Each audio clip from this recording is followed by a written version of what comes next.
Bismillahirrahmanirrahim. Assalamualaikum warahmatullahi wabarakatuh. Waalaikumsalam. Alhamdulillah kita berkumpul semuanya ini Ustaz. Sedikit bincang-bincang santai Ustaz berkaitan dengan tema urgensi mengikuti manhaj salaf Ustaz. Sering kita dengar di masyarakat atau di pengajian itu berkaitan dengan salaf Ustaz. Atau bahkan mungkin ada beberapa dari kita belum mengetahui hakikat atau makna dari salaf itu sendiri Ustaz. Nah, sebenarnya apa itu Ustaz? Salaf sendiri Ustaz. Baik. Bismillahirrahmanirrahim. Wassalatu wassalamu ala rasulillahi wa ba'd.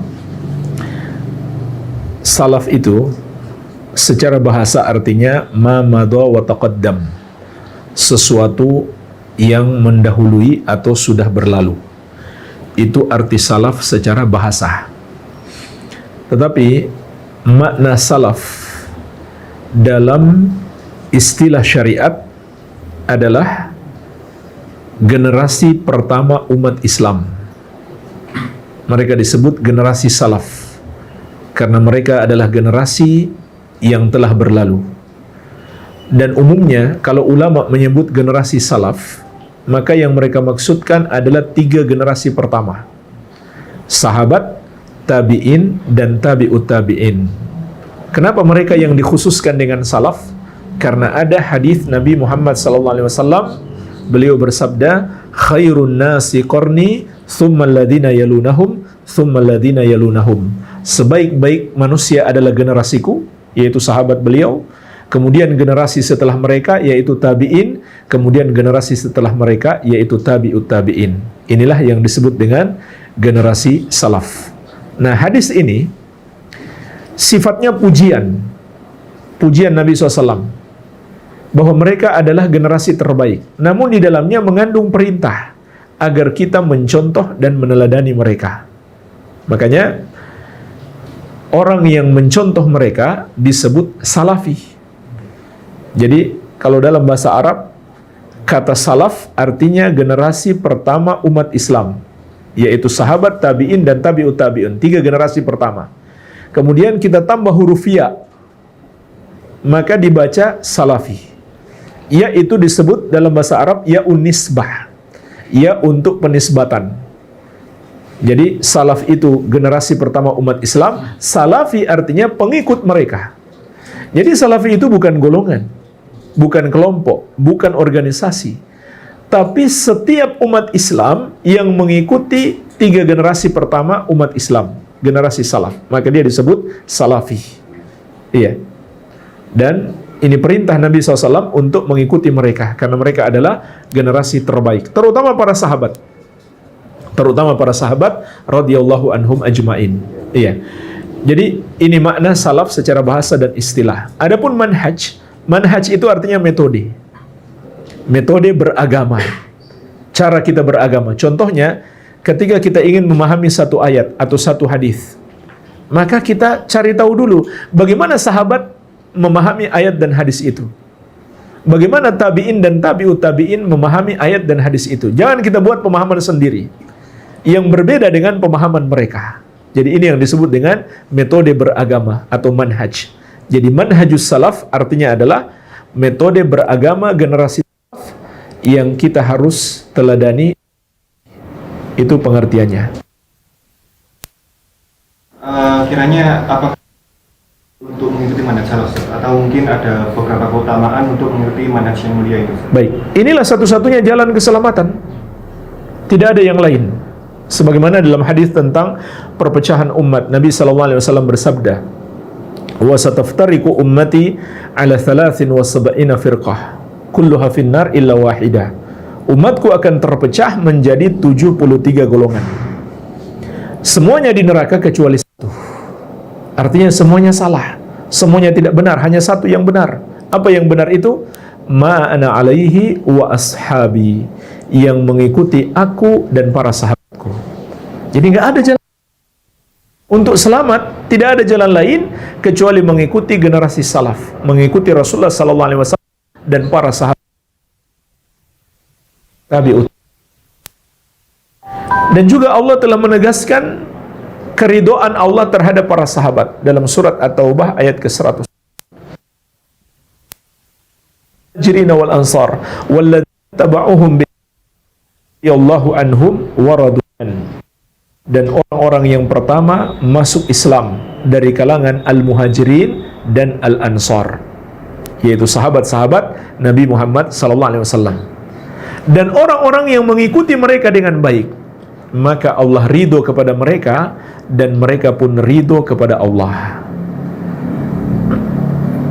Para ulama menjelaskan makna ayat ini.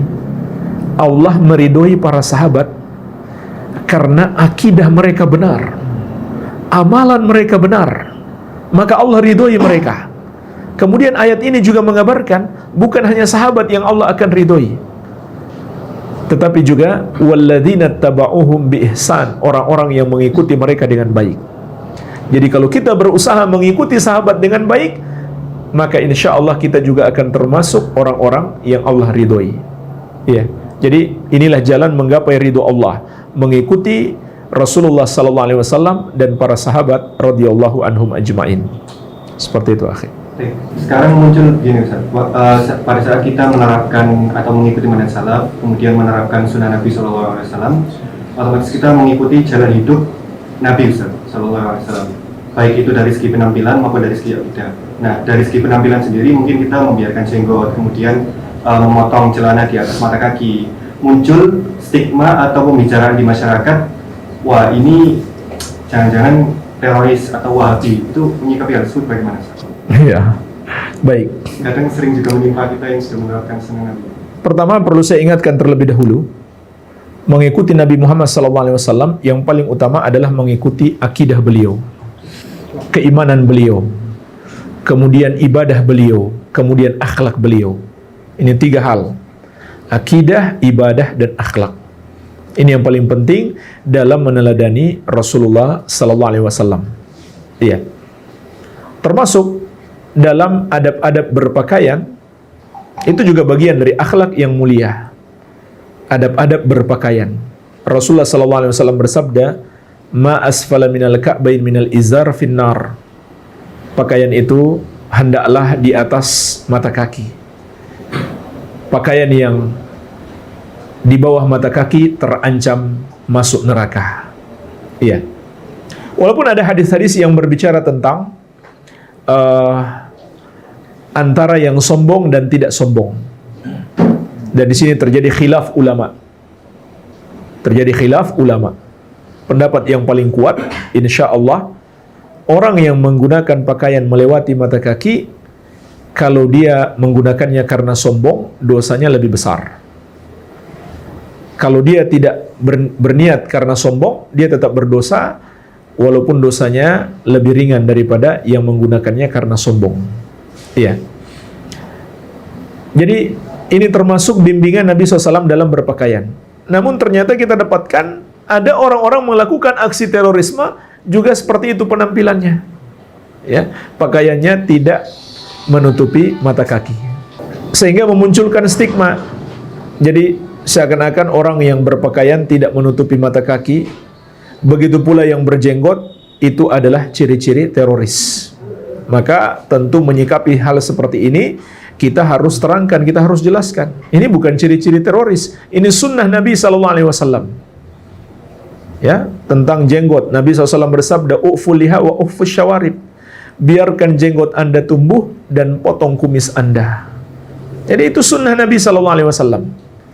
Nah, untuk membedakan teroris dan bukan, itu bukan semata-mata dilihat pada ciri penampilannya, tapi dilihat pada akidahnya, pada metode beragama. Iya. Dan alhamdulillah kalau seperti di negeri kita, seperti aparat kepolisian, mereka sudah ngerti. Mereka sudah paham mana yang teroris betulan dan mana yang kebetulan saja mungkin secara fisik penampilannya sama, tapi dia bukan teroris. Ya, jadi teroris itu nggak bisa dinilai hanya sekedar penampilan saya, tapi lihat pada pemahaman. Iya, ini yang harus kita lakukan. Kita harus terangkan, bukan seperti itu menilai teroris. Iya, contohnya jemaah sekalian, pemahaman teroris adalah pengkafiran, mengkafirkan kaum muslimin, mengkafirkan para pelaku dosa besar.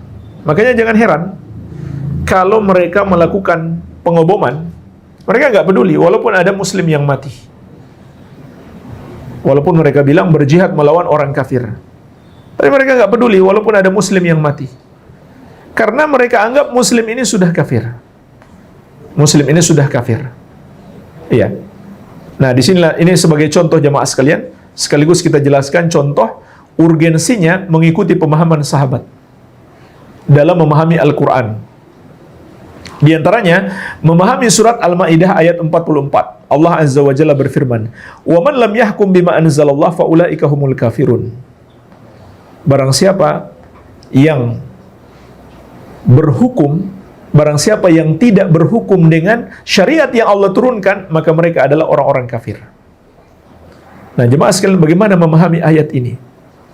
Orang-orang yang punya pemahaman teroris, mereka akan mengkafirkan pemerintah, karena menurut mereka tidak berhukum dengan syariat.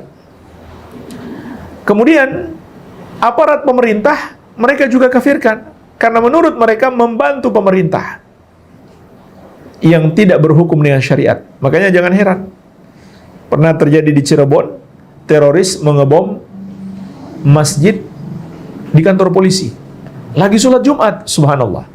Karena mereka menganggap polisi itu sudah kafir, karena membantu pemerintah menegakkan syariat, menegakkan hukum yang bertentangan dengan syariat. Ayatnya betul, tapi bagaimana sahabat memahami? Bacalah tafsir At-Tabari atau tafsir Ibnu Katsir. Para sahabat menjelaskan maksud ayat ini adalah kufrun duna kufrin, kufur kecil. Kufur kecil itu dosa besar, tapi tidak sampai menyebabkan pelakunya kafir. Tidak sampai menyebabkan pelakunya kafir keluar dari Islam. Ini contoh, kalau kita merujuk kepada pemahaman sahabat. Karena sahabat itu tahu tentang apa ayat ini turun. Ternyata para sahabat menjelaskan, sebagaimana disebutkan juga oleh Imam Ibnu Katsir dalam tafsir beliau, ayat ini turun untuk mengkafirkan Yahudi dan orang-orang musyrik yang tidak mau mengikuti hukum syariat Allah. Nah, ketika ayat ini digunakan untuk menghukumi kaum muslimin, status kekafirannya berkurang. Bukan lagi kufur besar, tapi menjadi kufur kecil. Walaupun perlu kita ingatkan juga, kufur kecil bukan berarti dosanya kecil.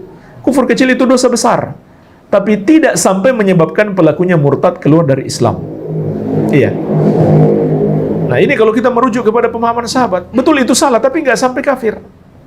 Betul salah tapi tidak sampai kafir. Kemudian contoh lain lagi, kesalahpahaman mereka dalam berjihad.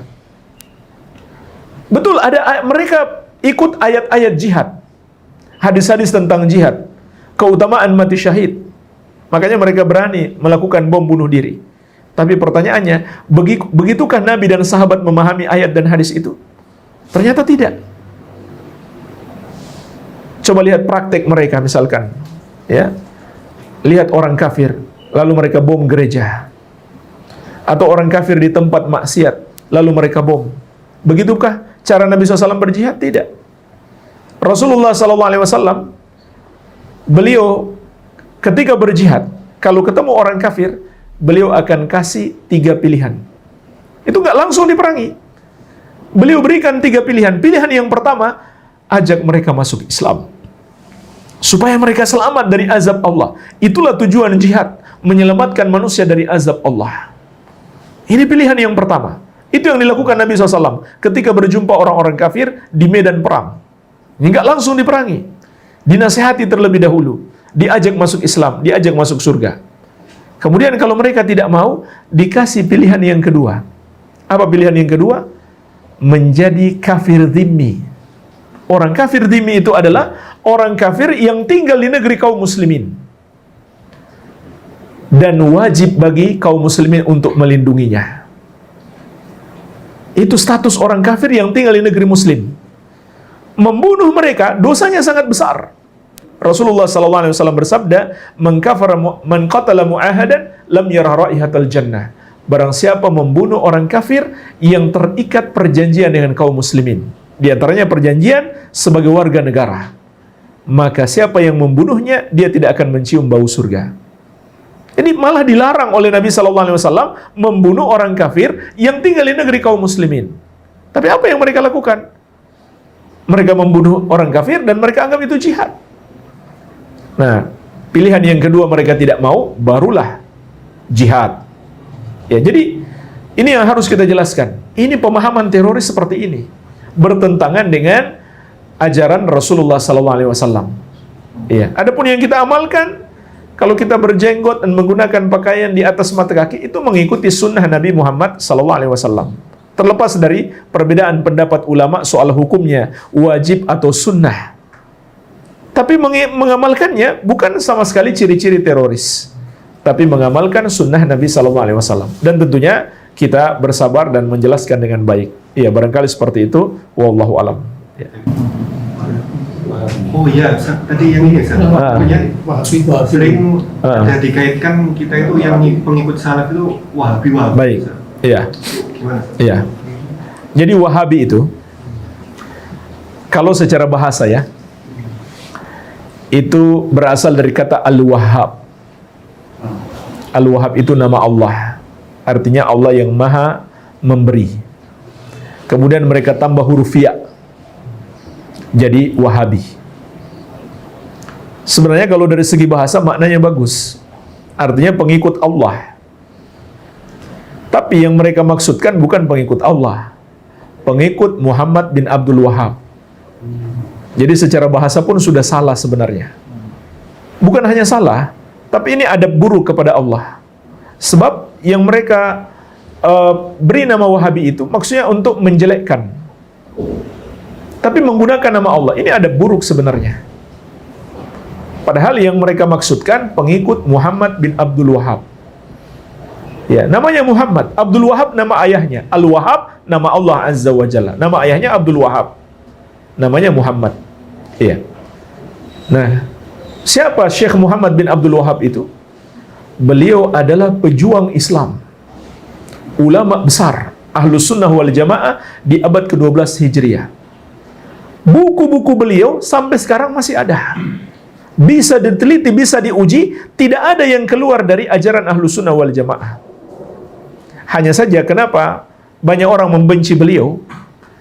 Karena beliau memberantas perbuatan syirik dan bid'ah. Itulah yang membuat orang-orang yang berbuat syirik dan berbuat bid'ah sangat benci kepada beliau. Itu sebabnya mereka menggelari pengikut beliau dengan Wahabi. Ya, karena di zaman itu di abad ke-12 Hijriah di Arab Saudi, syekh ini punya kekuatan besar, pengikutnya banyak. Termasuk didukung oleh pemerintah Arab Saudi.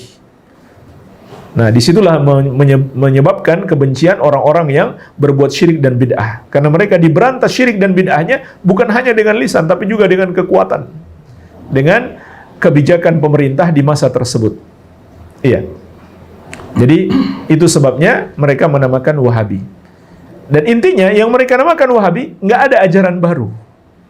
Semua ajaran bisa dibuktikan, bisa didiskusikan, bisa didialogkan. Tidak ada yang bertentangan dengan pemahaman sahabat. Tidak ada yang bertentangan dengan ajaran Islam. Iya. Nah, jemaah sekalian, sedikit saya tambahkan tentang dakwah Syekh Muhammad bin Abdul Wahhab ini. Beliau dan murid-muridnya termasuk yang menginspirasi perlawanan terhadap penjajah di dunia-dunia Islam, termasuk negeri kita Indonesia. Beliau termasuk berjasa besar dalam memberikan semangat perlawanan terhadap penjajah Belanda. Bacalah sejarah perjuangan Tuanku Imam Bonjol. Dan bagaimana Imam Bonjol ini punya semangat jihad yang besar, itu ditularkan dari guru-gurunya. Dan guru-gurunya ini belajar di Arab. Belajar kepada murid-murid Syekh Muhammad bin Abdul Wahhab. Setelah mereka pulang ke tanah air, merekalah yang menyemangati kaum muslimin untuk berjihad melawan penjajah. Maka di antara murid mereka adalah Tuanku Imam Bonjol, pahlawan nasional. Makanya Buya Hamka pernah menyebutkan dalam satu bukunya, saya lupa judul bukunya, bahwasanya tuduhan Wahabi itu termasuk alat penjajahan untuk melemahkan perjuangan umat Islam. Iya, jadi mereka pecah belah umat Islam dengan dituduh Wahabi bagi orang yang punya semangat jihad. Ya, itu kata Buya Hamka dalam salah satu bukunya. Nah, itu juga digunakan oleh Inggris untuk memecah belah umat Islam di India. Ketika mereka menjajah India, mereka namakan pejuang-pejuang Islam ini sebagai Wahabisme. Kenapa mereka namakan Wahabisme? Karena yang paling semangat berjihad melawan mereka itu jamaah yang pulang dari haji. Setelah di Arab Saudi bersentuhan dengan dakwah Syekh Muhammad bin Abdul Wahab, pulang-pulang mereka punya semangat jihad yang besar untuk melawan penjajah. Ya, makanya dalam catatan Profesor Mas'ud yang berasal dari India, pertama kali menamakan Wahabi ini adalah penjajah Inggris. Kemudian diikuti oleh sebagian kaum muslimin yang salah paham. Iya. Jadi ini luar biasa jasa beliau terhadap perjuangan melawan penjajahan di dunia-dunia Islam. Iya. Dan intinya adalah bisa diuji ajaran-ajaran beliau. Dan ahlu sunnah atau salafi itu bukan pengikut beliau, tapi pengikut sahabat, pengikut manhajus salaf seperti yang telah kita terangkan di awal tadi. Jadi kalau seandainya kita dapati dalam buku-buku karya beliau salah atau ajaran beliau salah, ya jangan diikuti. Jangan diikuti. Ya, jadi kita bukan pengikut Syekh Muhammad bin Abdul Wahab, tapi pengikut Rasulullah SAW dan para sahabat radhiyallahu anhum ajmain. Iya. Jadi ini tentang Wahabi, wallahu alam. Terakhir Ustaz, jadi kalau semisal ada mungkin bagaimana cara menyikapi atau dengan bijak Ustaz, semisal kita dikatakan Wahabi atau untuk ikut kajian Wahabi ya dan lain sebagainya, menyikapinya secara bijak bagaimana Ustaz? Atau mungkin mendakwahi orang-orang yang sering katakan kita Wahabi gitu Ustaz? Iya, ya santai saja, ya, dan jelaskan bahwa setiap amalan itu harus terpenuhi padanya dua syarat. Setiap kita mau beramal, yang pertama ikhlas karena Allah semata-mata. Yang kedua mengikuti petunjuk Rasulullah Sallallahu Alaihi Wasallam. Jadi dijelaskan kepada mereka yang kita lakukan ini hanyalah berusaha mengikuti petunjuk Nabi Sallallahu Alaihi Wasallam. Ya, makanya sebagaimana kita bahas tadi, setiap yang kita amalkan harus kita tahu ilmunya terlebih dahulu. Kalau kita belum tahu ilmunya, jangan kita amalkan. Nah, itu yang kita jelaskan kepada mereka. Amalan ini ada dalilnya. Ini dalilnya, ini ayatnya, ini hadisnya. Kemudian kenapa kami tidak mengikuti amalan-amalan kalian? Karena kami belum tahu dalilnya. Ya, itu saja paling dijelaskan. Ini bukan ajaran baru. Ini bukan sebuah ajaran baru, tapi hanya berusaha mengikuti ajaran Rasulullah SAW. Ya, barangkali seperti itu. Wallahu alam. Syukran Ustaz atas nasihatnya Ustaz. Semoga kita semua dapat mengambil manfaat. Jazakumullah khairan. Jazakumullah khairan.